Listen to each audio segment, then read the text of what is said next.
Life before the internet was a vastly different experience compared to the world we live in today. Communication, entertainment, and socialization were all done in person, and business relied heavily on face-to-face interactions.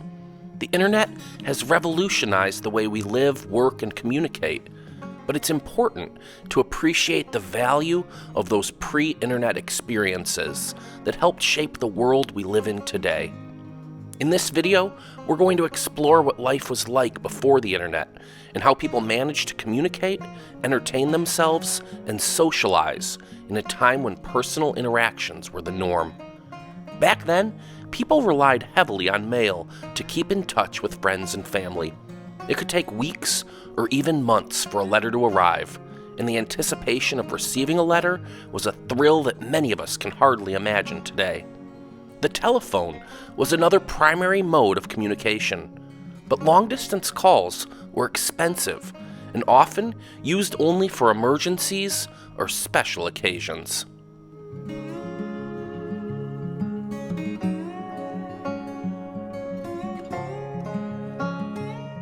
In terms of news and entertainment, people would gather around the radio or television for the latest updates. During the height of COVID in 2020, many students did work for their classes online, but that actually wasn't the first time we had to figure out how to do school at home. In 1937, students in Chicago did their work at home via the radio when the opening of school was postponed in person due to a polio outbreak.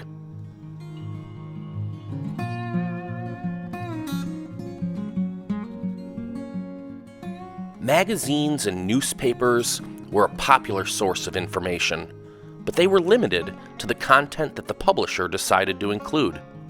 Libraries were invaluable resources for research and learning, as books were the primary source of information.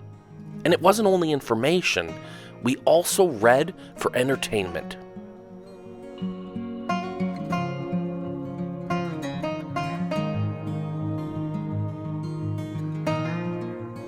Socializing was very different before the internet as well. Friends and family would meet in person. They'd go to concerts, attend parties and other social events, and participate in social clubs and organizations. Community involvement was a vital part of life, and people were more connected to their neighbors and the larger community.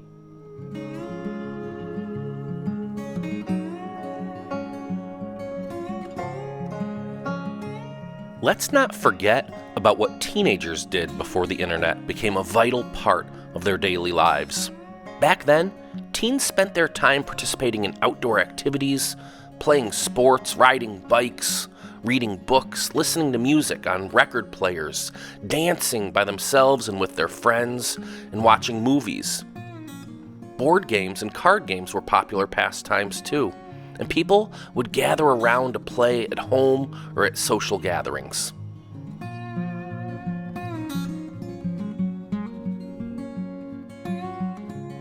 Communication between teenagers was limited to phone calls, letters, and face-to-face interactions.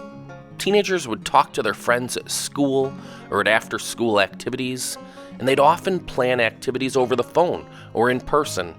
If somebody was unable to make it to a planned event, they'd call to let their friends know. It felt like a little bit of a different time, didn't it?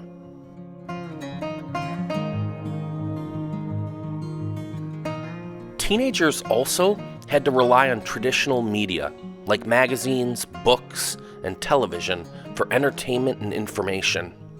Music charts in magazines and in record stores were used to discover new artists and songs. Television shows and movies were a source of inspiration and entertainment for many teenagers.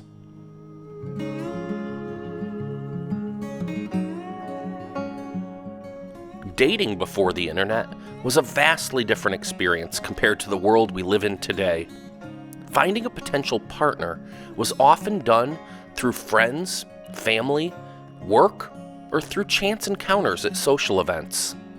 People would go on dates, to movies, concerts, go out to dance, or go to dinner together. They'd often rely on personal interactions to determine whether there was a connection.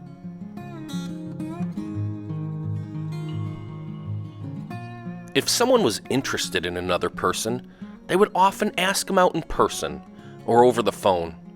It was a nerve-wracking experience that required a lot of courage, but it was also an exciting opportunity to get to know someone better. Flirting was often done in person, through body language or subtle cues, and it required a lot of skill and confidence. In terms of getting to know someone, people would often spend time together in person, going on dates, going to the drive-in theater, or spending time with each other's friends and family. There was a sense of mystery and anticipation that came with not having immediate access to someone's social media profiles or personal information. While there were certainly challenges to dating before the internet, there was also a sense of authenticity that's often missing in modern dating today. People had to put in the effort to get to know each other and build a connection, and that often led to more meaningful relationships. Businesses also relied heavily on in-person interactions for sales, marketing, and customer service. Shopping was done at physical stores, and if you wanted to research a product, you had to rely on word of mouth or on printed catalogs. Banking and financial transactions were done in person at brick-and-mortar locations, and investments were made through brokers.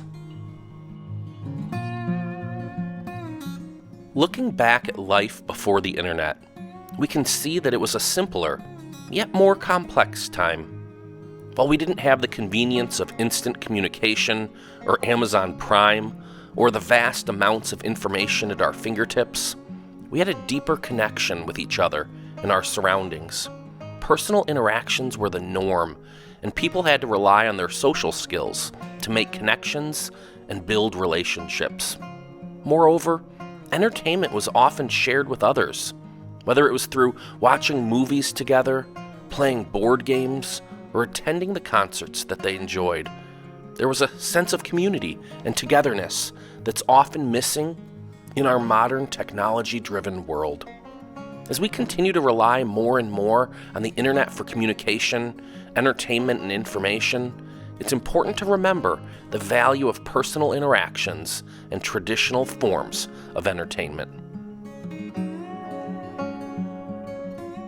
While the internet has certainly made our lives more convenient, it's important to make sure that we don't lose sight of the value of human connections and the experiences that make life truly rich and meaningful. Thanks for watching Memory Mountain.